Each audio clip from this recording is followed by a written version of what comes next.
자, 2교시 문제를 한번 봐보도록 하겠습니다. 2교시 문제요. 2교시 문제는 이제 첫 번째 문제가 노튼 정리, 태분한 정리, 밀만의 정리. 그죠? 사실 우리 이번에 이제 밀만의 정리 10점 나올 거로 이제 생각을 많이 했었고 시험도 이제 몇 번 쳤었죠. 근데 이제 노튼하고 태분한 정리는 사실 우리 기본서에 다 있는 부분이죠. 그죠? 밀만 정리는 좀 기본서에 없고요. 다시 연구반 자료나 이쪽을 내가 정리를 해서 드린 건데. 자, 일단 노튼의 정리요. 노튼의 정리는 뭐냐면, 자, 이제 이게 외부에 굉장히 이 복잡한 그 능동 회로망이 있겠죠. 그죠? 여기 이제 능동 회로망이라 하는 거는 복잡하다는 거죠. 굉장히 복잡한 이런 능동 회로망 해석을, 이걸 이제 해석을 용이하게 하는 거죠.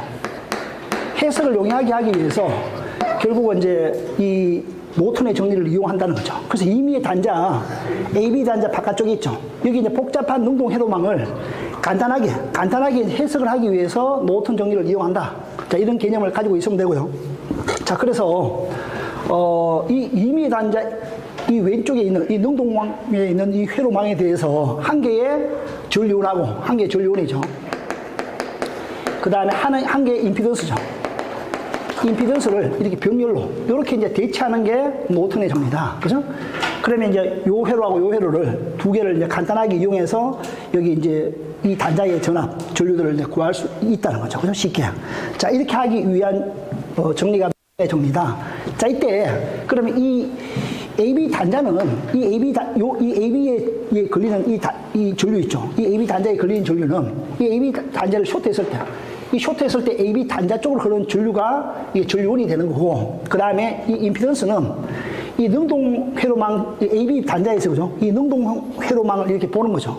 그러면 이 능동 회로망 이 바깥쪽에서 이쪽으로 해서 이제 이 임피던스를 이제 계산해 나오는 겁니다. 아시겠죠? 그럴 때 여기 이제 전압이 있으면 여기 전압원 소스가 있고 전류원 소스가 있잖아요. 전류원. 전압원 소스는 이제 없애려면 이걸 오픈해야 되겠죠. 그죠? 이거는 쇼트를 해야 돼, 쇼트를. 쇼트를 시키고 전류원은 없애려면 오픈 시키는 거죠. 그죠? 이렇게 해서. 이렇게 이제 이 소스를, 이렇게 이제 제거를 시키고, 임피던스는 능동 회로망이 있는 이 제일 왼쪽이죠. 왼쪽에서부터 오른쪽. 이렇게 해석을 해서 여기 이제 등가 임피던스를 이렇게 구하는 방법입니다. 이 등가 임피던스를 구하는 방법은 노튼의 정리나 태분한 정리와 똑같습니다. 아시겠죠? 자, 그렇게 이제 보시면 되고요. 태분한 정리는 이렇게 됩니다. 이것도 똑같죠? 이것도 임의의 이런 능동 회로망, 이 AB 단자 왼쪽에 굉장히 복잡한 능동 회로망이 있단 말이죠. 이 복잡한 능동 회로망을 간단하게 해석하는 거, 간단하게. 이 해석용이죠. 이걸 해석을 용이하게 해가지고 복잡한 거를 쉽게 이제 만드는 거죠. 그럼 어떻게 만드냐면 하나의 전압원하고 여기 이제 임피던스를 직렬로 이렇게 이제 대치시키는 거죠. 직렬로. 그죠? 앞에 노튼 정리는 병렬로 했죠. 그러니까 전류원하고 임피던스를 병렬로 이렇게 대치했는데 이때 전압원하고 임피던스를 직렬로 이렇게 이제 대치하는 그런 정리가 태분한 정리다. 그때 이제 이 AB 단자에 오픈했을 때, 요 전압원 소수는 AB 단자를 오픈했을 때 이 단자 전압이 여기 전압원 소수가 되는 거고요. 전압원이 되는 거고, 이 임피던스는 아까 노튼의 정리하고 똑같은 방식으로 우리가 구합니다. 아시겠죠? 그게 이제 태분한 정리다. 그렇게 해서 이 복잡한 회로망을 간단하게 쉽게 해석하기 위해서 이 방식을 쓴다는 거죠. 그죠? 자, 그런 방법으로 보시면 되고요. 그럼 밀만의 정리는 이렇게 이제 임피던스가 있는, 그죠? 다수의 임피던스가 있는 이 전압원이 여러 개가 있지 않습니까? 이럴 때, 이런 전압원이 이제 병렬로 이렇게 접속이 됐을 때, 이 양단자, 이 AB 단자의 이 전압을 이렇게 이제로 대체할 수 있다는 거죠. 그죠? 자, 이때 접속점에 나타나는 이 합성전압, 이 AB죠. 이 AB는 각각의 전압원을 탈락합니다. 그럼 이 각각의 전압원을 탈락시키는 거예요. 이렇게 이제 탈락을 시켰을 때, 이 각각의 회로에 흐르는 전류의 총합을 각각의 전압원의 내부 어드민턴스, 요거로의 총합으로 나타내는 거다. 즉, 보시죠. 이 결국은 이 단자 있죠. 이 AB 단자. 이 AB 단자의 전압을 이렇게 이제 만든다는 거죠. 아까 이 AB 단자에, 이 AB죠.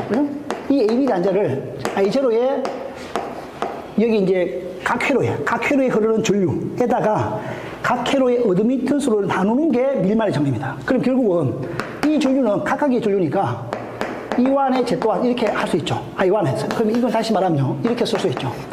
I1 플러스 I2 플러스 쭉 가서 IN 이렇게 나타낼 수 있죠. 그죠? 이 어드미턴스는, 이렇게 나타낼 수 있죠. IN 이렇게, 그죠? 쭉 가서, 그죠? 이렇게 이제 나타낼 수 있다, 그죠? 그럼 다시 말하면, 이 전류는 다시 한번 어떻게 풀이할 수 있냐면, 이 각 회로에 대한 전압에다가 각 회로 임피던스, 이렇게 바꿀 수 있죠, 이렇게, 그죠? 그러니까 두 번째 또, 이렇게 또 바꿀 수 있죠. E1, E2, 그죠? 이렇게, 이런 식으로. 이렇게 쭉 해서 ZN까지, 그러면 이 N이 되죠, 이렇게. 이것도 마찬가지죠. 이런 것들은 다시 이제 어드미턴스니까 임피던스로 바꾸면, 이렇게 또 바꿀 수 있죠, 이렇게, 그죠? 이렇게. 이렇게 이제 바꿔가지고 이 AB 단자의 전압을 이렇게 쉽게 구할 수 있는 그런 방식이, 그런 정리가 밀만의 정리다라는 거죠. 아시겠죠? 요 AB 단자의 전압을 각 회로의 전류하고, 그죠?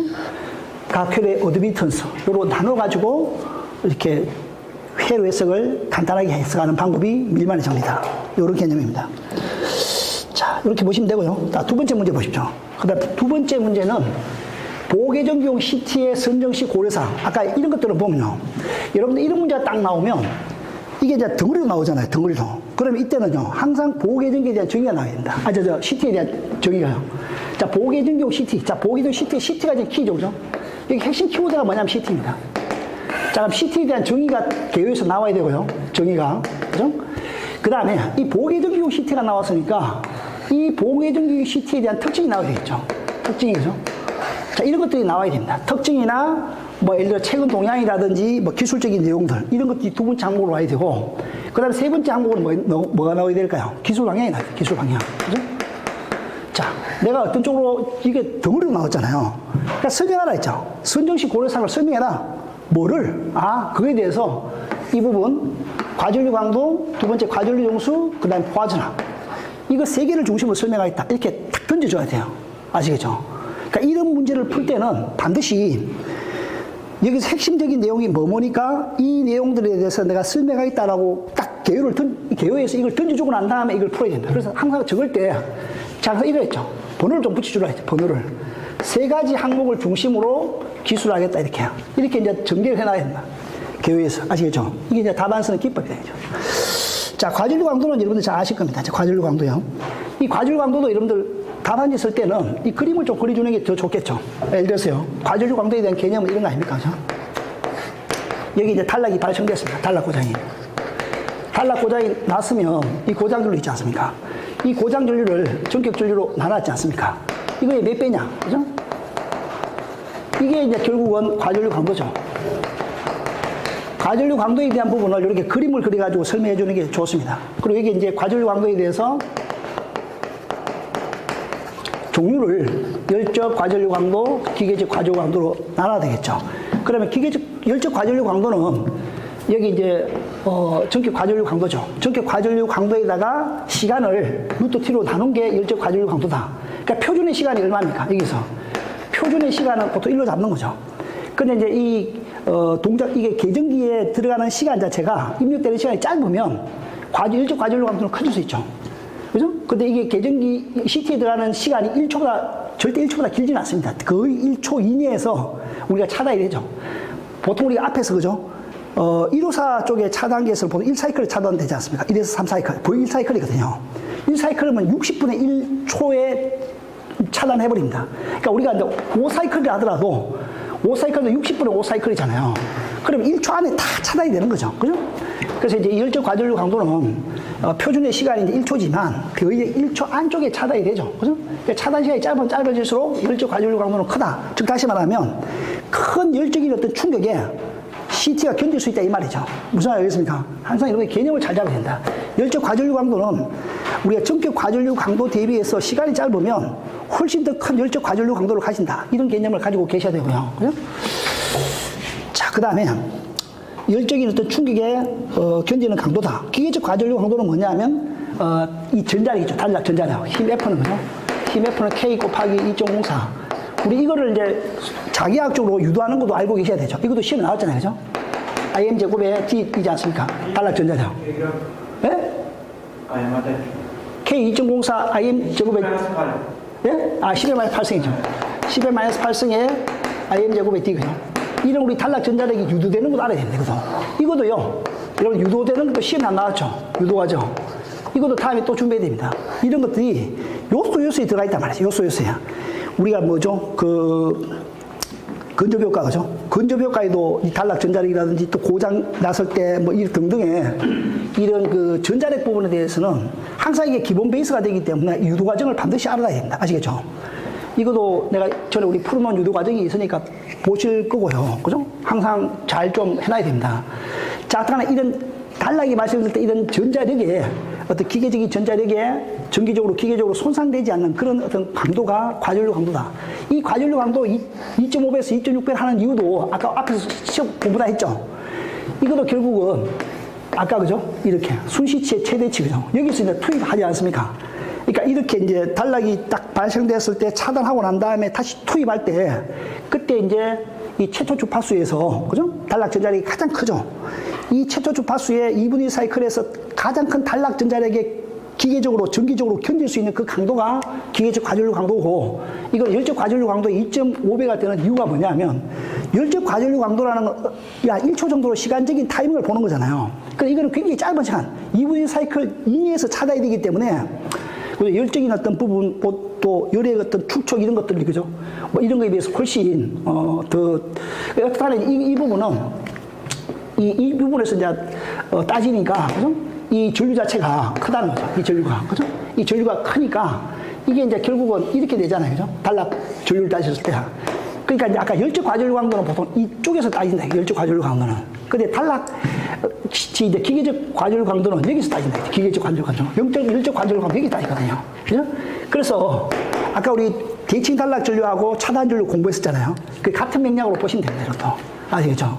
자, 왜 이게 2.6배가 2.5배, 2.6배 똑같은 얘기거든요. 이게 되느냐 하면 그렇게 알고 계셔야 되고. 자, 이런 과전류 강도 쪽을 이제 언급을 해주면 되고요. 근데 과전류 정수도 마찬가지죠. 이 과전류 정수는 결국은, 보호계정용 CT의 그 포화에 대한 걸 나타내고 있지 않습니까? 그죠? 그러니까 이게 이제 어떤 고장전류가 들어갔습니다. 이게 이제 고장전류가 발생됐을 때, 이 고장이 발생될 때 이 고장전류가 마이너스 10%의 비오차가 발생될 때 그때 1차 전격 전류 대비해서 이 고장 전류값 이게 얼마냐 아닙니까? 그죠? 이 값 자체가 5보다 크냐 이게 10보다 크냐 10이냐 20이냐 이거 아닙니까? 그죠? 요걸 이제 과전류 정수라고 나타내는 거예요.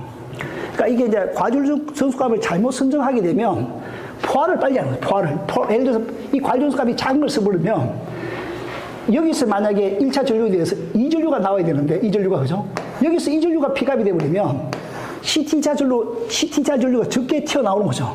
그러니까 이제 계전기가 동작되지 않는 이런 문제가 생기죠. 그래서 우리가 과전류 정수를 상당히 잘 선정해야 됩니다. 특히 이게 이제 여기 이제 보호용 CT잖아요. 계전기 쪽에. 이 보호용 CT에서는 이 과전류 정수를 잘못 선정해버리면 이 계전기에 입력되는 전류값이 작아버리면 계전기가 동작을 못하게 되겠죠. 그럼 차단기도 당연히 그죠? 투입을 못 시키는 이런 문제가 생긴다. 자, 그런 개념을 반드시 알고 계셔야 되고.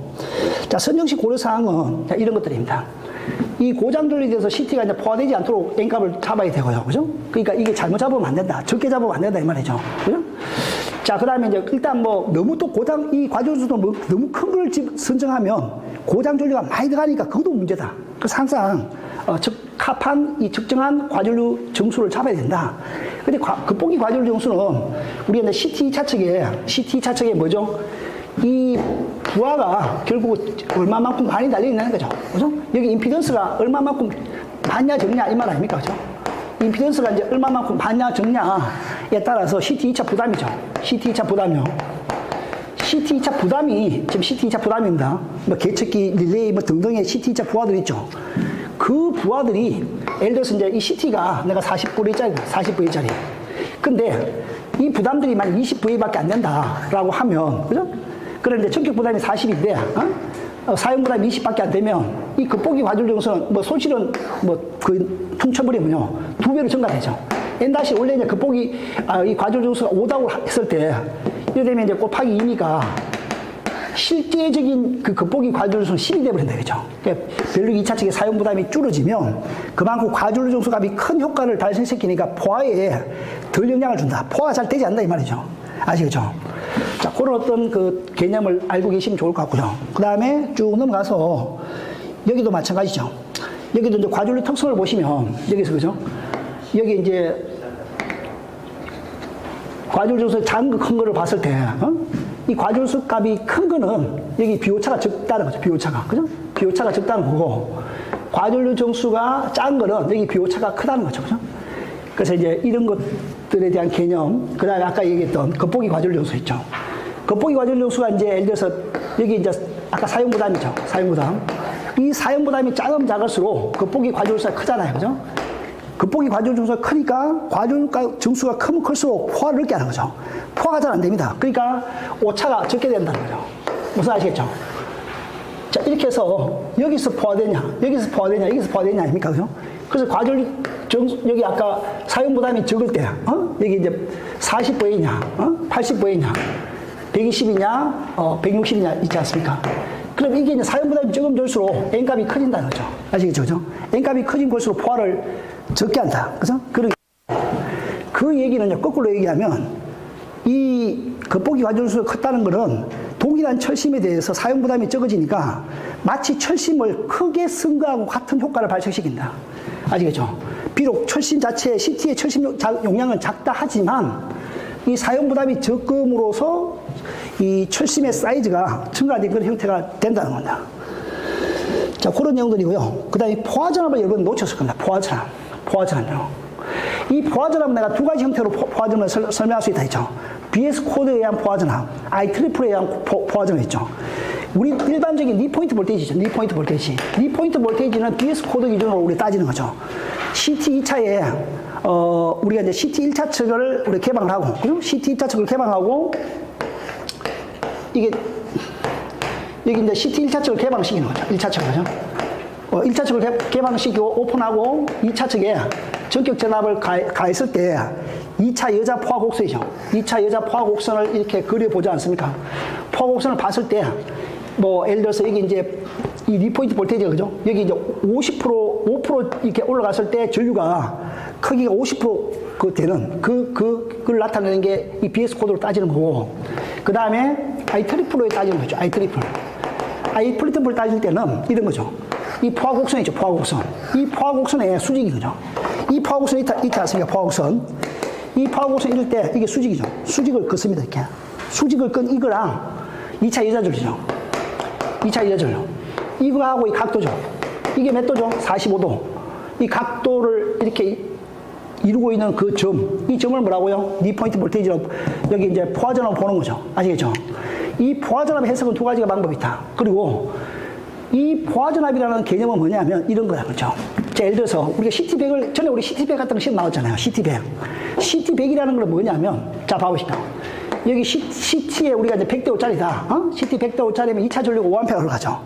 그럼 우리 NC 기준에서 전격 전류의 20배의 전류가 흘러갔을 때, 아까 과율 정수에서 전격 전류의 20배 흘러갔을 때 오차가 마이너스 10% 있죠. 그럼 5 곱하기 20을 하는 거죠. 그럼 이 CT 2차 측에 곱하기 여기 부담이 있죠. 전격 부담. 자, CT에 우리가 이제 벌든 1이다. 벌든 1이면 임피던스 얼마죠? Z1은 1이죠. 쭉 가서 벌든 8이면 얼마죠? Z8이죠. 그죠? 이렇게. 그러면 이제 예를 들어서 C100짜리를 썼다. 그러면 이제 이 CT의 전격 부담이 1옴짜리다 이거죠. 그러면 CT 2차 단자 전압이 얼마라는 거야? 100V, 100V. 이 포화 전압이 100V짜리라는 거야. 아시겠죠? 자, CT의 포화 전압은 100V짜리인데 이거는 포화를 방지시키는 전압입니다. 포화가 안 되는 전압이에요. CT 자체에서 포화가 되지 않는 전압이고, 자, 이제 실제로 보십시오. 실제로 이제 이 포화 전압은 내가 이제 100V입니다. 아시겠죠? C100이라는 의미는. 그러니까 여러분 C100, C200, 800, 이 전격 부담, 이 벌든 1, 2 이런 거 다 개념 알아야 돼요. 이런 걸 어설프게 알면 대응을 못 한다는 거죠. 아시겠죠? 자, 그런데 고장전류가 흘러가는데, 고장전류가 딱 흘러갔습니다. 근데 고장전류 흘러갔는데 CTB가 100대 5짜리예요. 100대 5짜리 CTB가 있는데 여기 이제 고장전류를 구해보니까 이걸 계산해서 고장전류를 계산하니까 이제 예를 들어서 1000A가 나왔다. 봐보시죠. 1000A가. 자, 1000A가 내가 CTB가 1000대 5라 했나요? 자, 우리 교재대로 할게요. 1000대 5짜리고 그리고 여기 이제 C100짜리입니다. C100짜리이고, 자, 봐보십시오. 이 의미가 지금 무슨 소리냐면 이 개념을 잘 잡아야 됩니다. 항상 공부할 때 항상 여러분들이 제일 문제가 뭐냐면 개념을 못 잡으니까 이게 자꾸 정확하게 답을 못 쓰는 거죠. 자, CTB가 1000대5짜리잖아요. 그럼 C100인 경우에는 자, 고장 전류가 1000A 하면 자, 일단 CTB가 1000대5니까 그럼 2차 쪽에 전류가 얼마를 갑니까? 이게 50A 전류 흘러가죠. 이쪽으로. 그죠? 고장이 났을 때 CT 2차 전류는 50A 흘러갑니다. 그리고 자, 예를 들어서 이제 포화전압 VK는 내가 여기서 100이 잡혀졌잖아요. 자, 포화전압은 이제 100V짜리입니다. 그런데 자, 보시죠. 이제 실제로 고장이 났을 때, 자, 고장 시에 포화전압을 계산합니다. 포화전압을 계산해 보니까 50 곱하기 여기 임피던스를, 여기 이제 CT 2차 측에 부담 있죠. 부하들을 만약에 여기서 얼마로 지금 내가 예를 들은 겁니다. 예를 들어서. 자, 1.8이라고 잡아놨다. 1.8. 1.8이면 50 곱하기 1.8이면 얼마죠? 584, 90이면 90V죠. 584, 40, 515, 90V죠. 자, 봐보시죠. 그러면 고장 시의 포화전압이 CT의 전격, 이게 포화전압보다 작죠? 이런 문제가 없다는 거죠. 아시겠죠? CT의 포화전압이 고장이 났을 때 그때 포화전압보다 크면 문제가 없어요. 그러니까 이 의미는, 아까 이 의미는 뭐냐면, 이거는, 포화를 방지시키는 CT의 포화전압입니다. 아시겠죠? 이거랑, 이거는 지금 이제 실제로 고장이 났을 때야. 요건 실제로 고장이 났을 때요. 고장 시에, 포화전압이죠. 이렇게 되면 문제가 없는 거예요. 근데 만약에 이걸 계산해서 이렇게 돼버리잖아요. 이렇게 되면 어떻게 될까요? CT가 문제가 되죠. 그러면 이제 이게 되면 안 되니까 이걸 이렇게 되도록 만들어야 되겠죠. 그러면 어떻게 될까요? 자, 봐보십시오. 여기 예를 들어서 이걸 계산할 때, 자, 예를 들어서 여기가 예를 들어서 만약에 3이다. 3이면 150V가 나왔죠. 고장이 났을 때 포화전압이. 그러면 CT의 포화전압 100이잖아요. 그죠? 그럼 문제가 되죠. 그럼 CT가 터질 수 있다. 그죠? 그러면 이 전격 부담을 아까 내가 벌든 1으로 잡았잖아요. 벌든 2로 안 돼. 벌든 2로. 자, 벌든 2로 설계해버리면 2옴이죠. 2옴은 100이죠. 5 곱하기 과전류수 20배에다가 2를 곱하면 200V죠. 200V. 화를 방지시키는 전압은 200V죠. 200V. 맞나요? 여기 예를 들어서 150V죠. 그럼 문제 없다는 거죠. 이거를 굉장히 따져야 됩니다. 이거를 강조해야 돼요. 시험 나가서. 앞으로도 여러분들 포화전압이 반드시 알아야 됩니다. 포화전압이 어설프게 하면 기술사로 합격할 때 이런 걸 잘 알고 여러분들이 기술적으로 정확하게 이렇게 설명을 해야 남들하고 차별화되잖아요. 그러니까 이런 과전류 강도, 과전류 용수는 남들 다 합니다. 공부할 때. 공부하는 사람들. 근데 이제 앞에 우리가 포화전압도 나왔고 어쩌고저쩌고 나왔잖아요. 그런 개념이 실무적으로 굉장히 많이 쓰인단 말이에요. 실무적으로 굉장히 중요하게 적용이 되고 있습니다. 이론적인 과전류 가동도, 과전류 정수하고 과전류 강도만 이제까지 막 공부했단 말입니다. 이 포화전압도 디테일하게 실무적으로 적용되는 것을 정확하게 알고 계셔야 됩니다. 자, 그 다음에, 두 번째, 변압기 수변전 설비의, 자가용 수변전 설비 중에 변압기 운용에 있어서 에너지 절감 대책에 대해서 설명하시오. 자, 이런 게 나오면, 일단 변압기가 어떤 역할을 하느냐. 변압기는, 한 개의 자계로, 한 개의 처신과 두 개의 권선, 즉 두 개의 전계로를 이용한 전자 유도 작용에 의한 정지기기다. 전기기자 하나 더 들어갔네요. 전기기기다. 맞죠? 자, 회전기기 아닙니다. 이 변압기는 가장 효율이 좋은 기기이면서도 우리가 변압기 보면 표준 소비율제, 최저 소비율제 그 효율 기준이 있지 않습니까? 뭐 90 몇 프로, 98%, 99%막 이렇지 않습니까? 효율이요. 그보다 조금 낮은 거는 최저 소비율제고 어떤 그 기준보다 높은 거는 표준 소비율제입니다. 효율이 가장 좋지만서도 손실이 가장 큰 이런 우리가 전력 기기다 이거죠. 그래서 이거를 에너지 절감 대책이 필요하다라는 어떤 근거를 둬야 돼요. 그러니까 여기서 항상 왜 변압기에 에너지 절감 대책을 해야 되냐 하는 이유가 바로 여기 있다 이거죠. 아시겠죠? 항상 공부할 때 이런 이유를 딱 다뤄놓고 이런 이유에 대한 대책을 이렇게 전개해야 됩니다. 자, 봐보시죠. 변압기에 의한 에너지 절감 대책을 자, 전체적으로 일단 틀을 던져놓고 전체적인 변압기 절감 대책에 대한 것을 던져주고 문제에 주어진 조건에서 운용에 대한 거거든요. 운용에 대한 이 부분에 대해서 중심을 쓰겠다 이렇게 잡아야 돼요. 개요에서는. 그러니까 여러분들이 답안 쓰는 기법이 굉장히 중요하다는 거죠. 이 답안 쓰는 기법에 의해서요. 50점짜리가 60점 넘어갈 수도 있고 49점이 60점 넘어갈 수 있습니다. 근데 58.9점이 60점을 못 넘어가는 경우도 있어요. 답안 쓰는 아는 거는 많은데 이걸 조합을 잘 못 시키면. 아시겠죠?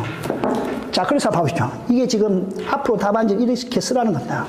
자, 그래서 이게 내가 이 기술 방향을 던졌죠. 그럼 전체적으로 던져야 돼요. 항상 우리가 숲을 던져놓고, 큰 틀을 던져놓고, 물어본 이걸 앞쪽으로 던져야 돼요. 앞쪽으로. 아시겠죠? 앞쪽으로 던져놓고, 이거 중심으로 써야 되는 거죠. 이거는 지금 묻지 않았단 말이죠. 그죠? 나중에 시험 칠 때요. 이렇게 또 낼 수 있겠죠. 이걸 딱 바꿔가지고, 설계 단계에서 에너지 저감 대책을 적으시고 이러 나오잖아요. 그러니까 이걸 딱 바꿔가지고, 이걸 앞으로 적고, 이걸 뒤에 내놓고, 이거 위주로 적어야 돼요. 그럼 수용률을 적정하게 한다, 부하율을 적정하게 잡는다, 그런 거 있지 않습니까? 이런 것들. 변압기 용량을 적정하게 잡아야 된다, 직강압 방식을 쓴다, 이강압 방식보다, 그죠? 설계할 때 그런 어떤 그 부하 용량 산정하는 거, 수용률 데이터를 뭐 지금 좀 과대한 수용률 데이터를 적용한다든지, 그죠? 뭐 그런 거, 이런 쪽으로, 그죠? 뭐 그런 쪽으로 가야 되는 거다. 일단은 여기서 물었으니까 이것으로 가야 됩니다. 자, 봐보십시오. 그러니까 운용에 대한 대책은 이제 변압기 대수 제어요. 자, 이 변압기 대수 제어도 우리가 이제 그 부하율이 낮을 때는 이렇게 이렇게 이제 두 대를 동시에 사용하는 게 변압기를 한 대로 통합하는 것보다는 효율이 작다는 거, 효율이 좋다는 거, 그죠? 그러니까 이렇게 이제 계산식으로 나옵니다. 예를 들어서요. 요건 내가 기본서 수업할 때도 설명 다 드렸죠. 내가 변압기 병렬 운전할 때 부하율에 따라서 변압기를 병렬 운전할 때하고 하지 않을 때에 그때 이제 손실과의 비례 관계를 내가 설명 다 했습니다. 이거 수업할 때도. 연구반 할 때도 내가 설명해드리죠. 그죠? 자, 예를 들어서 부하율이 이런 조건에서 자, 어떤 변압기 500kV짜리에 부하율이 40% 철선 동선이 얼마일 때 자, 우리가 이제 부하율을 이제 80% 가지고 따진 거죠. 그러니까 두 대를 하니까 한 대 한 대는 부하율이 40% 아닙니까? 그죠? 그러니까 40%에서 자, 동선 m제곱 pc니까 자, m제곱이 이제 부하율이죠. 그럼 0.42 제곱이죠. 그러니까 pc가 동소이죠. 그러니까 7.5kW죠. 그럼 요 동소는 1.2죠. 그 다음에 철소는 24시간 발송되니까 1.3이죠. 그러니까 요거 1.3, 1.2를 더하니까 2.5죠. 두 대니까 5kg죠. 그죠? 그 다음 변압기 한 대니까 m제곱이 pc죠. m제곱에. 그러니까 여기 m제곱이죠. 그죠? 그러니까 0.8이죠. 0.8의 제곱, 아까 동선 7.5죠. 이걸 곱하면 4.8이죠. 그 다음 철소는 1.3을 더하면 6.1이죠. 자, 부하율이 높을 때는 한 대 통합으로 운전하면은 더 전체적인 손실이 크다는 거죠. 그러니까 이런 부분. 그래서 대수 제어 운전에 대해서 우리가 이제 에너지 절감하는 방법을 설명을 하는 게 좋을 것 같고요. 자, 그 다음에 야간의 휴일에 이때는 이제 무부하 손이 계속 걸리고 있지 않습니까? 전기를 사용하고 있지 않는데 우리가 변압기를 가압해 놓으면 일단은 여자 전류가 계속적으로 가압되고 있는 상태니까 여자 혈로에 어떻게 됩니까? 여자 혈로에 저항알이 있죠. 그죠? 이게 지금 철심을 제가 지금 표현한 거죠. 여자 전류 흘러가 여기 이제 철선 전류 흘러가고 이 자화 전류 흘러가죠. 이 자화 전류에서 이제 패러데이 법칙에서 유도전 전압이 발생되잖아요. 이쪽으로 지금 철선 전류 흘러가니까 I제곱 R이라는 이 R이잖아요. L이죠. 여기 이제 손실이 발생되고 있죠. 그죠? 이게 이제 결국 무슨 소리냐면 철소이죠. 철선. 그죠? 철선 이제 여기 이제 와류손에 보면 철선하고 히드리시손이 있지 않습니까? 와류손하고 히드리시손 있죠. 그죠? 자, 이 철선은요. 자, 이 와류손이 지금 항상 밀리고 있단 말이에요. 그죠? 그래서 이 저항 아래서 이 철심 쪽에서 항상 지금 손실이 발생되고 있잖아요. 그래, 이 변압기를 아예 차단시키면 되죠. 이 손실이 발생되고 있으니까. 그런 내용들을 이제 써주면 될 것 같고요. 그 다음에 변압기 쪽에 가압되는 전압. 그죠? 이거를 너무 높게 해도 문제가 된다. 이게 전압이 높으면, 이 단자의 전압이 높으면 어떻게 된다는 겁니까? 여자 전류도 당연히 커지겠죠. 그러니까 이 단자 전압을 높게 해버리면 여자 전류도 커지니까 당연히 철선이 커진다. 아시겠죠? 너무 낮으면 또 어떻게 됩니까? 부하 전류가 이 전압이 낮아지니까 2차적인 전류가 또 이렇게 커지는 이런 문제도 생겨요. 부정 여자가 되면. 부정 여자가 되면 전압이 떨어지니까 전압 강화가 더 커지니까 이게 전류가 더 많아진단 말이죠. 그죠? 그러니까 전류가 커지니까 일단 전류에 의한 I제곱 R, 그죠? 손실이 증가되어 있죠. 그러니까 전압이 너무 낮아도 안 되고, 전압이 너무 높아도 안 되고, 적정 전압으로 가야 된다. 그죠? 자, 그런 일이고, 그 다음에 이제 변압기의 효율 있죠. 용률. 변압기 자체도 콜이지만, 변압기 부하에 만약에 전동기 같은 그런 유도성 부하가 많아지면, 당연히 그죠? 전동기 밑에 만약에 이 모터잖아요. 모터는 다 엘리로죠. 이것 때문에 용률을 떨어뜨리죠. 그죠? 용률을 이제 떨어뜨린다. 이렇게 용률을. 그죠? 용률이 지금 이래 되니까 용률이 지금 떨어지잖아요. 그죠? 용률이 떨어지니까 이 세탁값이 이제 커지는 거죠. 세탁압이 커지니까 이 콘덴서를 달아준다는 거죠. 이것도 여러분 항상 답안 지적을 때 이렇게 적으셔야 돼요. 콘덴서를. 이거 콘덴서를 달아준다는 거죠. 콘덴서를 보통 이제 저압일 때는 델타 기호수를 많이 쓰죠. 그죠? 왜 이렇게 쓰는 거 이유 내가 설명 다 해드렸죠. 그죠? 그러니까 이 변압기 용량에 따라서 이 콘덴서 용량이 있지 않습니까? 여기 이제 일반적인 설계 기준을 이렇게 하는 거죠. 이렇게 해서 적정한 콘덴서 용량을 달아가지고 이거를 이제 염료를 이게 뭡니까? 콘덴서를 달아주니까 지상무효 전력이 이만큼 상쇄되는 거죠. 이거만큼 상쇄되니까 이 세탁값이 작아지는 거죠. 세탁값이 이 작아지면서 이 코사인 세탁값, 역률값이 이게 작아졌죠. 이게 작아지면서 전체적인 역률값은 올라가는 거죠. 항상 역률은 이 정도 범위에서 운전하기 좋다. 이렇게 좀 적어주는 게 나을 것 같고요. 95% 이상 운전하게 되면 까딱 잘못하면 이거 진상으로 넘어갈 수 있습니다.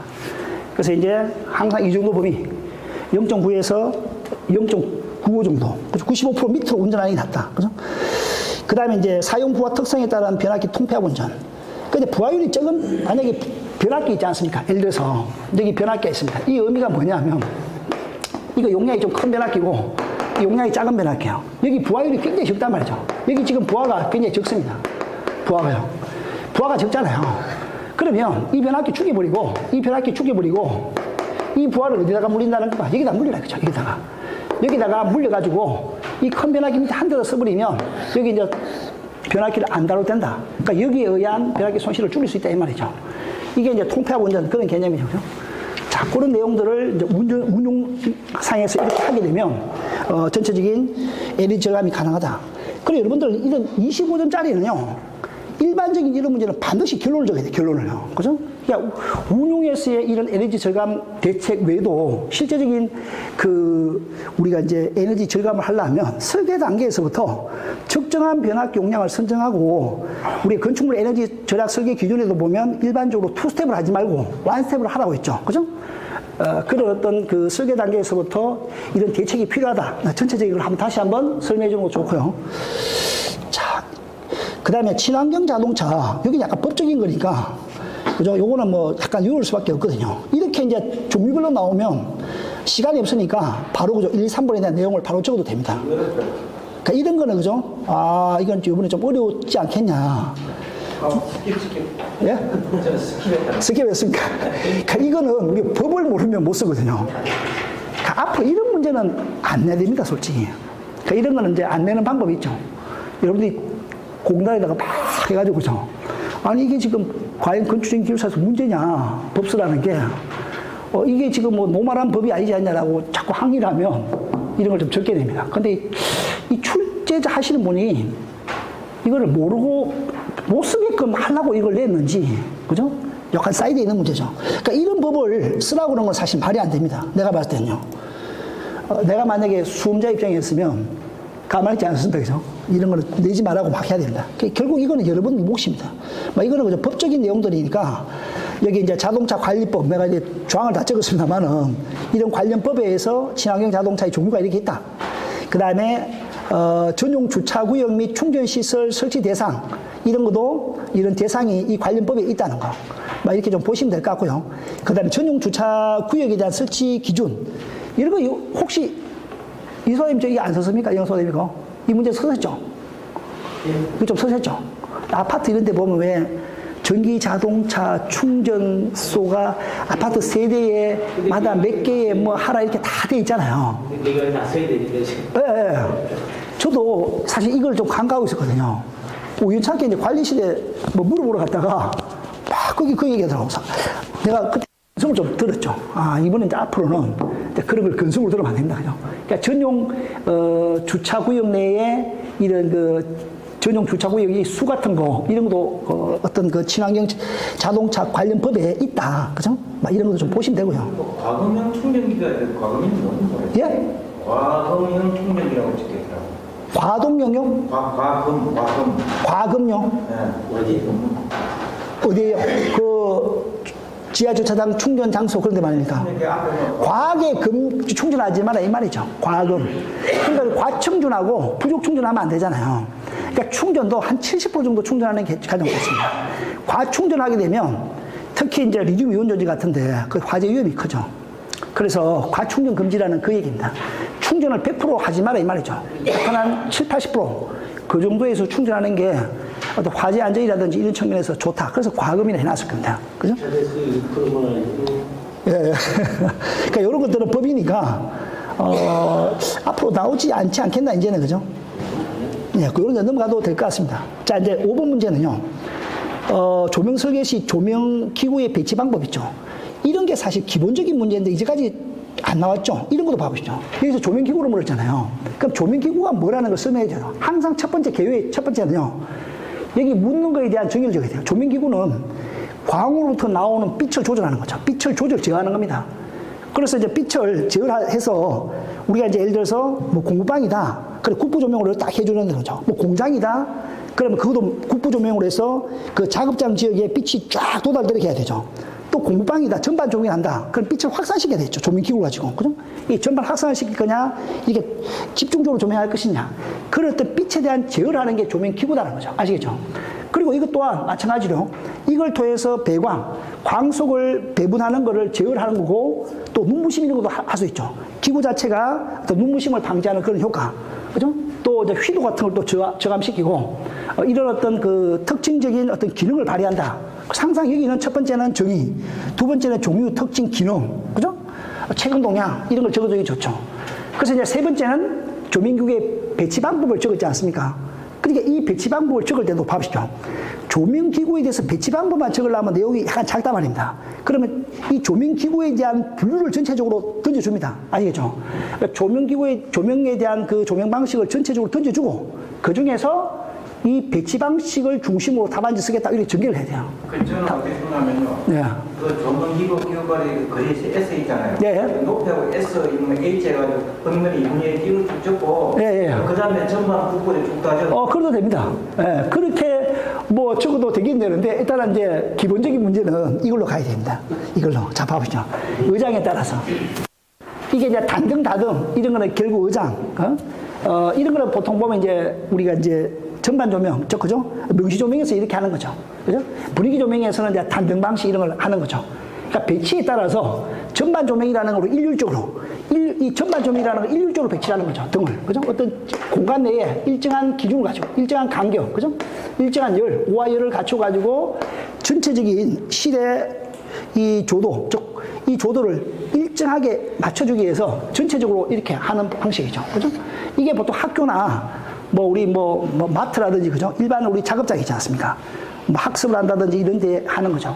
이거는 공부방 또는 어떤 국부의 어떤 조명할 때, 예를 들어서 시계 수리하는 분이 그 부분에 집중적으로 발휘가 되겠죠. 세공하는 작업 하는 사람들, 연구하는 사람들, 공부방, 그죠? 거기에 이제 이렇게 집중적으로 할 때는 국부 조명. 그 다음에 이 두 개를 합한 게 국부 전반 조명 병용 행계. 이거 두 개를 합한 거죠. 그죠? 그 다음 중점 배열 전반 조명은 뭐냐면요. 이겁니다. 이거는 국부적 전반 조명하고 똑같다고 내가 저때 설명했죠. 이걸 내가 VTT 조명할 때 내가 그린다 그래서 설명한 거 기억나시는가요? VTT 조명할 때. VTT 조명할 때 내가 이걸 그때 설명했었죠. 중점 배열 전반 조명이라는 거는 예를 들어서 우리가 여기에 지금 회의를 하면서 집중적으로 어떤 작업하는 그 공간 있죠. 집중적으로 작업하는 이 공간에 중점 배열을 합니다. 전기구를. 자, 이것도 약간 그런 개념이거든요. 이것도 약간 우리 지금 천장에 있는 이거 있죠. 이것도 약간 이 공간 내에다가 여기 작업 공간이잖아요. 이 작업 공간 내에 여기다가 중점 배열합니다. 이 전기구를. 아시겠죠? 이렇게 중점 배열해서 이 전체 지금 장소 있죠. 이 전체 어떤 한 공간 내에 이 조명을 이렇게 하면서도 이 작업 공간에 집중적으로 이 조명을 해서 이걸 전체적인 어떤 조명으로도 전반 조명으로도 이렇게 활용하는 방법. 이게 이제 중점 배열 전반 조명입니다. 이 부분에 중점적으로 배열하는 거죠. 아시겠죠? 그래 이 부분에 굉장히 조도가 높겠죠. 이 부분에는 굉장히 조도가 높죠. 왜 작업 공간이니까. 이 공간을 벗어났을 때는 어떻게 됩니까? 조도가 어떻다는 거죠? 좀 떨어지는 거죠. 아시겠죠? 이렇게 이제 배열하는 게 중점 배열 전반 조명입니다. 아시겠죠? 그러니까 이 부분에 어떤 특별하게 작업하는 이 공간. 그러니까 여기서 중요한 포인트는 뭐냐면요. 이 작업 공간이 만약에 바뀌어버리잖아요. 이 작업 공간이 바뀌어버리면 이 중점 배열 전반 조명은 문제가 생깁니다. 예를 들어서 이 말이죠. 작업 공간이 여기 있는데 예를 들어 작업 공간을 여기다 바꿔놨습니다. 이런 문제가 된다는 거죠. 그래서 항상 이 자극 공간에 대한 부분을 민밀하게 검토해서 그 자극 공간에 중점적으로 전반 조명을 한다는 겁니다. 아시겠죠? 그러니까 이런 것들이 포인트다. 항상 자극 공간이 어디냐, 그죠? 그리고 이게 한번 설치해버리면 이 바꾸기가 어렵잖아요. 맞죠, 그죠? 조명기구에 대한 배치를 하기가 굉장히, 조명기구 배치 방법을 바꾸기가 어렵다는 겁니다. 우리가 보통 여부분에서 시험에 과거에 많이 나왔거든요. 과거에는 이 배관 방식에 따른 분류가 많이 나오고, 최근에 그죠? 이 건축가 조명 방식이 계속 나오고 있었죠. 나오고 있고, 과거에는 이 방식이 이게 좀 많이 나왔다. 과거에는 그죠? 이 방식은 거의 안 나왔거든요. 기구 배치에 따른 거. 근데 이번에 그죠? 이거 많이 나오다가 이거 나오다가 이게 다 갑자기 튀어나온 거죠. 그러니까 이거 전체적인 걸 알고 계셔야 돼요. 전체적인 거. 그죠? 전체적인 걸 알아야 된다. 그래서 항상 이 조명 방식은 크게 4가지 방식으로 분류가 되는데, 그래서 이거 중심을 쓰겠다. 이렇게 던져야 돼요. 항상. 이게 이제 답안 쓰는 기법입니다. 항상 전체를 던져놓고, 그러니까 숲을 그려놓고 나무를 본다. 그죠? 네, 그런 개념이죠. 자, 기구 배치에 따른 분류요. 자, 이거를 볼 때 항상 그림을 그려야 됩니다. 여러분들, 그죠? 전반 조명을 아까 내가 설명해 드렸죠. 이런 학교 같은데, 이런 어떤 공간에 일정한 간격으로, 그죠? 일정한 간격으로 이렇게 조명기구를 배치한다. 그러니까 전체에, 이 전체 공간에 균일한 조도를 나오도록, 그렇게 이제 조명하는 방식이 전반 조명이다. 아시겠죠? 이런 게 핵심입니다. 방 전체의 조도를 균일하게. 아시겠죠? 그리고 명시 조명 방식이다. 명시용. 왜? 자극 공간이기 때문에. 왜 그럼 이 자극 공간이에요? 자극 공간. 그죠? 자극 공간이기 때문에 명시 조명 방식이다라고 이야기를 해야 되고요. 그 특징은 여기 이제 작업 위치에 관계없이 항상 기구와 배치가 고정이 되어 있고 항상 조도가 일정하게 나온다. 그죠? 보통은 이제 이런 데에는 이게 등이 좀 이거 낮으면 일반적인 형광등, 그죠? 좀 높으면 투광등 타입으로 이렇게 좀 가는 게 맞겠죠. 그죠? 요런 부분요. 그 적용 장소까지 이렇게 알고 계셔야 되고, 그림을 꼭 그려야 됩니다. 그림을. 답안지는요. 국부 조명이라는 건 말 그대로 일국소의 고조도를 필요로 할 때, 그죠? 그때 이제 국부 조명을 한다. 그러니까 세밀한 작업을 하는 그런 장소에 국부 조명을 한다는 거죠. 그죠?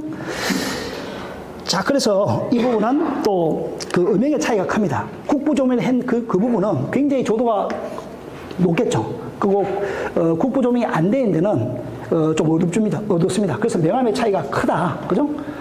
자, 그리고 불필요한 장소에서 소동할 수 있겠죠. 그런데 내가 어떤 국부 장소에 막 세밀한 작업을 하다가 그 작업이 끝났지 않습니까? 그럼 국부 조명을 꺼버리면 되겠죠. 그죠? 자, 이런 어떤 특징을 가지고 있다. 그 다음 적용요.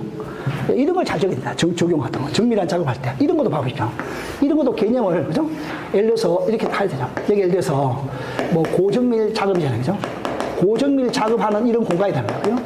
그럼 이런 공간에 여러분 항상, 그죠? 조명기구를 집중적으로 배치합니다. 집중으로. 이렇게.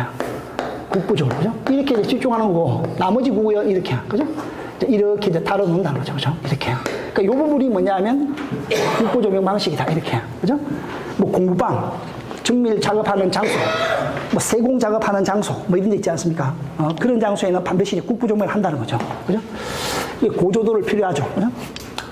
사실은 수술대 있지 않나요? 수술대도 국부 조명이죠. 수술 그 무용등 있지 않습니까? 그 무용등을 딱 세워놓고 환자들, 그죠?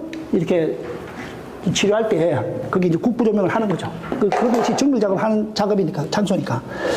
자, 그래 보시면 되고요. 전반 국부 병용은 이걸 아까 두 개를 합친 방식이다. 그죠? 그 다음 중점배열 전반 조명을 아까 설명을 해드렸죠. 그러니까 전반 조명하는 방에 그 어떤 특정한 부분에 중점배열 한다는 거예요. 중점배열. 여기 있으면 여기 이제 작업 공간이다. 작업 공간.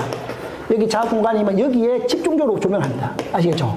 이렇게 집중적인 조명을 해서 요거 방식이 이 전체적인 조명이 되는 거다. 다른 쪽에 조명을 하지 않는 거죠. 그죠? 이렇게 해서 이 부분이 이제 중점 배열을 하면서도 전반 조명을 한다는 겁니다. 아시겠죠? 그래서 이 부분에, 작업 공간 부분에 조도가 높고, 작업 공간 외 부분은 조도가 떨어지는 이런 방식이 중점 배열 전반 방식이다. 이거는 국부적 전반 조명 방식하고 똑같은 개념이다. 아시겠죠? 자, 그런 개념을 보시면 되고요. 자, 결론에 가서 또 봐보십시오. 이 조명기구 배치 방법은 위에 4가지 방식이 있습니다. 항상요. 그러면 조명 대상이 어떤 지역이냐? 그 조명 대상에 맞는, 그죠? 조명기구 배치 방식을 케이스 바이 케이스로 선정을 해야만이 우리 효과적인 조명 효과를 조명 효과를 우리가 이제 달성할 수 있다. 우리가 원하는 조명 효과를 달성할 수 있다. 이런 결론을 반드시 내야 됩니다. 항상 결론을 안 써주면 안 됩니다. 여러분 결론을 안 쓰는 순간에 고득점이 안 나온다 이렇게 보셔야 된다. 아무리 바빠도요. 답안지를 뺏어가지 않습니까? 그때까지 결론을 써십시오. 뺏긴 한이 있더라도. 그죠? 마지막까지 이 결론을 꼭 써야 됩니다. 자, 그렇게 보시면 되고요. 그 다음에 이제 이거죠. 상업지간에, 우리가 이제 높이가 70m, 가로움 50m, 세로 40m, 장방형 사무용 건축에 비례 설비를 하고 난다. 그러니까 이건 약간 이제 헛수고요. 자, 중요한 거는 뭐냐? 밑에 나옵니다. 건축물과 분리된 피레 시스템을 설계할 때 인하도선 배치 방법. 건축물과 분리되지 않은 피레 시스템을 설계할 때 인하도선 배치 방법과 도선수, 그죠? 이거 우리 기본서에도 있습니다. 상권에요. 자, 이때는요, 항상 외부 피레 시스템이 뭔가, 그죠?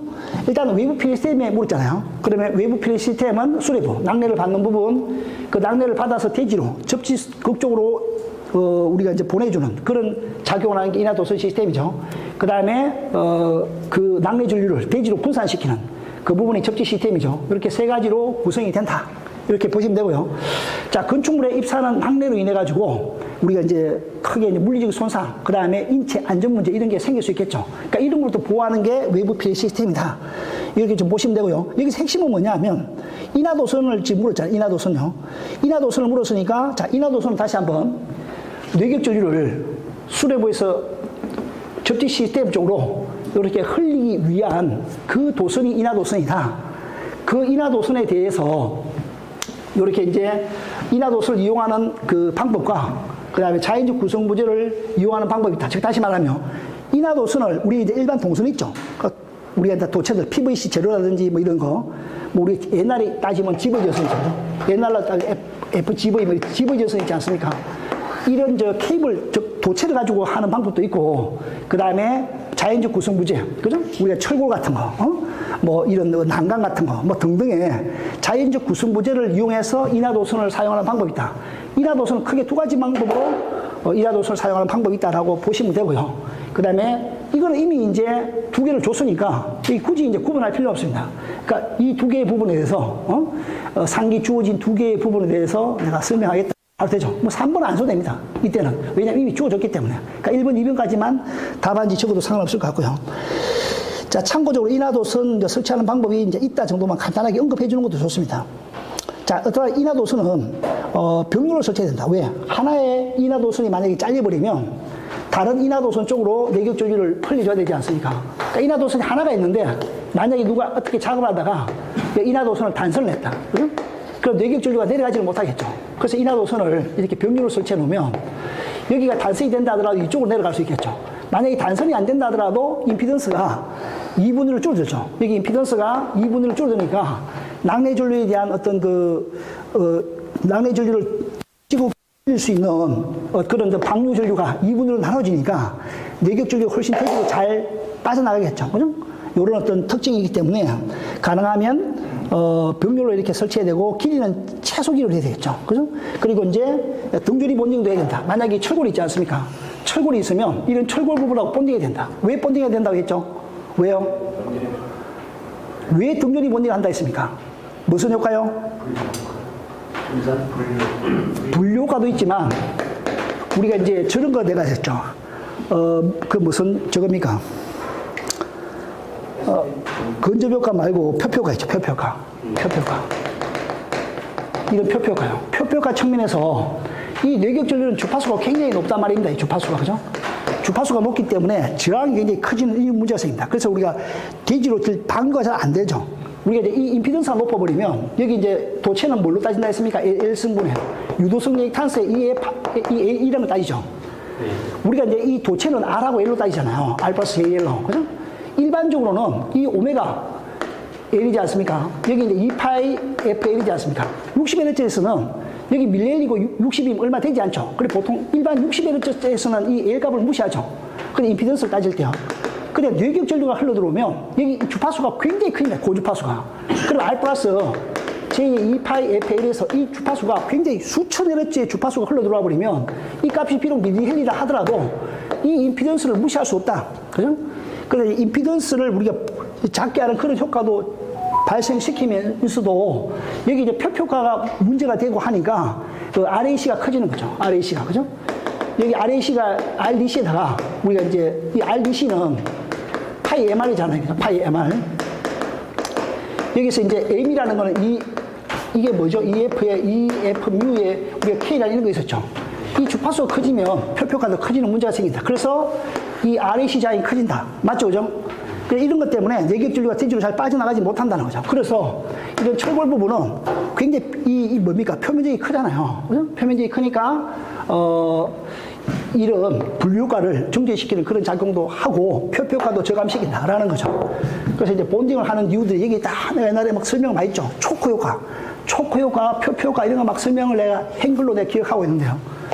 머릿속에 그게 다 맞아 있는지 모르겠습니다. 다만 이제 일반적인 건 내용을 알고 계셔야 되고, 다음에도 이런 인하도선 시스템이 나올 때 왜 동전이 본딩을 하는지 그런 이유들을 기술적으로 이런 거 막 담아줘야 돼요. 그래야 합격을 빨리 합니다. 내가 항상 등전이 본딩을 왜 하냐? 이러저러한 이유로 내가 등전이 본딩을 기술적으로 어떤 그 원리가 있기 때문에 왜 등전이 본딩을 한다는 그런 어떤 개념, 이유들을요. 그런 것들 기술적으로 막 풀어줘야 빨리 합격한다, 빨리. 그러니까 얼렁뚱땅 키워드를만 적으면 안 된다는 거죠. 물론 키워드는 당연히 안겨야 되고요. 자, 그 다음에 첫 번째 봐보시죠. 건축물과 분리된 PD 시스템을 설계할 때. 자, 이게 무슨 소리냐면 이렇다는 거죠. 자, 인하도선을 우리가 이제 설계할 때 우리 KSC IC에 있었던 거죠. 이게 KSC IC 6230에 있었던 게 다시 KC로 넘어간 거죠. 그죠? 자, 건물이 있습니다. 건물이. 자, 건축물이 있겠죠. 자, 여기다가 이제 인하도선 시스템을 내가 다는데 여기 이제 구조물을, 여기 이제 지지물 있죠. 지지물을 별도로 한다. 지지물을. 이렇게 이제 수레부를 이렇게 설치하고요. 여기 이제 파이프를 집어넣어서 이제 인하도선을 여기다 설치하겠죠. 인하도선, 그죠? 그 다음에 여기 이제 구조물을 별도로 지금 설치했죠. 이렇게. 이래서 이 인하도선을 이 구조물에 접속시키지 않습니다. 구조물에 접속시키지 않고 이렇게 빼내는 거죠. 이게 이제 건축물과 PD 시스템을 분리하는 거죠. 아시겠죠? 이걸 다른 지지물이라든지 구조물을 이용해서 그 인하도선을 구조물에 연결시키지 않는 그런 방식이 이 건축물과 분리된 PD 시스템입니다. 아시겠죠? 자, 이럴 때는 여기 이제 이게 철골이잖아요. 철골. 예를 들어서 건축물이 철골이 있잖아요. 철골이. 철골 이런 부분하고 인하도선하고 연결한다 안 한다요? 연결하지 않습니다. 이렇게. 연결하지 않는 그런 타입은 반드시 한 조 이상의 인하도선이 필요하다. 자, 그럼 인하도선 아까 당겼잖아요. 이렇게. 인하도선을 당겼을 때 이 인하도선이 한 조 이상이죠. 한 조 이상. 무슨 알겠죠? 여기 인하도선을 최소 한 조 이상을 인하도선을 설치해야 된다. 자, 그 다음에 수레부가 수평도선. 자, 이렇게 돌진 파입이 아니고 수레부가 이제 이런 수평도선이 있지 않습니까? 비례도선 같은 거, 이런 수평도처. 이런 거 있을 때도 마찬가지요. 이런 것도 인하도선을 2개 이상으로 해야 된다. 그 다음에 수레부가 도체 망일 때, 그러니까 우리가 이제 메시 타입이죠. 메시 타입. 수레부가. 그죠? 이렇게 되어 있을 때, 이 수레부가 메시 타입으로 되어 있을 때 역시도 인하도선을 2개 이상, 1개 이상. 그죠? 뭐 2개 이상이죠. 한 조 이상이니까. 한 조 이상이니까 2개가 최소 된다는 거죠. 그죠? 한 조 이상은 1개를 포함해서 한 조 이상이니까 그 2개로 봐야 되죠. 그죠? 왜냐, 1개가 잘려버리면 우리가 이제 내격전류를 대지를 못 빼내니까. 그죠? 자, 이런 것들 그림을 딱 그려가지고 설명해 주는 게 더 좋고요. 제가 이렇게 그려놨지만 여러분 실제로는요, 시험 나갔을 때는 딱 그림을 그려가지고 압축을 딱 시켜야 됩니다. 아시겠죠? 내가 왜냐면 이거 일일이 이 케이스 바이 케이스로 그림을 다 그릴 수가 없거든요. 왜냐, 그 짧은 시간에 전체 문제를 다 풀어야 되니까 언제 이거 그림 다 그리고 앉아있겠습니까? 그러니까 일단 개념을 내가 딱 설명드리고 수업 시간 때 내가 설명한 거 있지 않습니까? 그런 걸 여러분 그림을 딱 그려가지고 키워드만 딱 답안지에 넣어야 돼요. 그래야 답안지 장수도 늘리면서 그 그림을 통해서 채점자가 바로 이해할 수 있게끔 답안지를 그렇게 제출해야 돼요. 제가 비록 설명을 이렇게 쭉 했다 하더라도. 아시겠죠? 자, 그 다음에 건축물과 분리되지 않은 PD 시스템을 설계할 때. 자, 이거는 이런 얘기죠. 자, 그럼 이거는 아까하고 똑같은 방식보다는 이렇게. 자, 건물이 이제 철골이 있지 않습니까? 이렇게. 이렇게 이제 철골이 같은 이렇게 돼 있다. 그러면, 이제 철골조다. 그럼 이제 이 PD 시스템을 이제 했지 않습니까? 그러니까 건물을 연결하는 거죠, 이렇게. 건물을 연결한 거죠. 이거 분리시키지 않았죠? 이 철골에 본딩하는 거죠. 철골에 이제 본딩하는 타입입니다. 지금 얘 묻는 거는요. 아시겠죠? 건축물과 분리되지 않았다는 게 이런 겁니다. 이 철골에 이렇게 이제 본딩을 한 그런 시스템이다. 자, 그런데 말이죠. 인하도선을 배치할 때, 자, 이게 이제 불연성 재료다. 그럼 불연성 재료이면 이 벽면 표면이나 이 내부에 설치해도 아무런 문제 없겠죠. 이 벽면이 있으면 이게 이제 예를 들어서 이게 철골이 있지 않습니까? 그럼 이 콘크리트 같은 데 있을 거 아니에요, 그죠? 이 콘크리트가 있단 말이죠, 콘크리트가. 콘크리트가 있으면 이건 불연제죠, 그죠? 이건 불연제입니다. 불연제니까 이 안쪽에 인하도선을 집어넣어도 아무런 문제 없겠죠, 그죠? 뭐 예를 들어서 분리시키고 인하도선을 또 설치했다, 뭐 인하도선 이도 하고 인하도 땡길 때 여기 넣어도 아무 상관없습니다. 왜? 여기 불연제니까 타지 않다, 그죠? 표면이나 내부에 넣어도 아무 상관없다. 또는 이 콘크리트 면이 여기 있지 않습니까? 그럼 여기다 설치해도 돼요, 여기다 설치해도 불타지 않는다, 그죠? 내격전력 흘러가도 발열에 의해서, 이게 열에 의해서 화재 같은 게 일어나지 않겠죠. 자, 그 다음에 이 재료가, 건축 재료가 이제 불연제가 아니고 가연제입니다, 가연제. 불이 탈 수 있는 그런 재료입니다, 가연제. 가연제라는 걸 말 그대로 불이 탈 수 있는 재료죠. 그럴 때는, 자, 이 내격전력 흘러갔을 때, 이때 당연히 발열이 생기겠죠. 그 발열에 의해서 이게 벽재료의 위험성을 주지 않을 때는, 발열의 위험을 주지 않으면 이 가연성 벽이라도, 가연성 재료라 하더라도 이 벽면에 설치할 수 있는 거죠. 왜? 화재 위험성이 없단 말이죠. 그럼 벽면에 설치할 수 있단 말이죠. 아시겠죠? 자, 그런 내용들을 쭉 적으면 되고, 그 다음에 두 번째는 온도 상승에서 위험을 주는 경우 있죠. 이럴 때는 어떻게 하냐 봐보시죠. 이럴 때는 여기 벽이잖아요. 여기 벽이면 여기 이제 예를 들어서 지지대를 설치해서 여기 인하도선을 이렇게 설치하라. 인하도선. 그럼 여기서 얼마를 띄우라는 겁니까? 여기 0.1m 10cm를 띄워요. 10cm. 왜냐하면 이렇게 흘러가면 여기 발열이 공기중으로 이렇게 방출되겠죠. 그럼 여기 벽면이 있다 하더라도 이 벽면이 가연성 벽면이 하더라도 여기서 1cm에 떨어져 있잖아요. 그러니까 이게 열이 가연제로 바로 연결되지 못하죠. 무슨 알겠죠? 이런 내용들입니다. 자, 이런 내용들이고, 세 번째는 인하도선과 가연성 재료의 거리가 충분히 확보할 수 없을 때는 도체의 단면적을 크게 해서 발열을 줄이는 거죠. H는 I제곱 R이지 않습니까? 그럼 발열에서 R은 뭡니까? 노예외이죠. 그 단면적을 크게 해가지고 저항값 줄이라. 저항값을 줄이면 발열이 적으니까 가연제에 열에 영향을 준다, 안 준다요? 열에 영향을 주지 않는다는 거죠. 무슨 알겠죠? 이런 것도 여러분들이 왜 이런지를 딱 생각을 해봐야 돼요. 그래서 이 인하도선의 단면적을 크게 해서 이 발열을 줄이라는 거죠. 아시겠죠? 발열을 줄여서 가연제에 영향을 주지 않아야 된다. 그런 내용들이고, 그러니까 인하도선은 이런 식으로 개수가 있습니다. 이것도 참고로 보시면 되고요. 그 다음에 핵심은 그냥 인하도선이잖아요. 인하도선은 항상 수레보야 직접 연속성이 확보되도록 이렇게 해야 되고, 또 인하도선은 최단 거리로 대지에 이렇게 접속이 되도록 그렇게 구성해야만이 된다. 이게 인하도선이 예를 들어서 뭐 이런 식으로 뭐 꼬불꼬불 이렇게 하면 안 되겠죠, 그죠? 이렇게 되면 문제가 생깁니다, 그죠? 인하도선을 반드시 직선으로, 그죠? 최단 거리로 이렇게 설계 시공될 수 있도록 그렇게 해야 된다는 겁니다. 자, 그런 내용들 적으시면 될 것 같고요. 조금만 쉬었다가 3교시 문제를 하도록 할게요.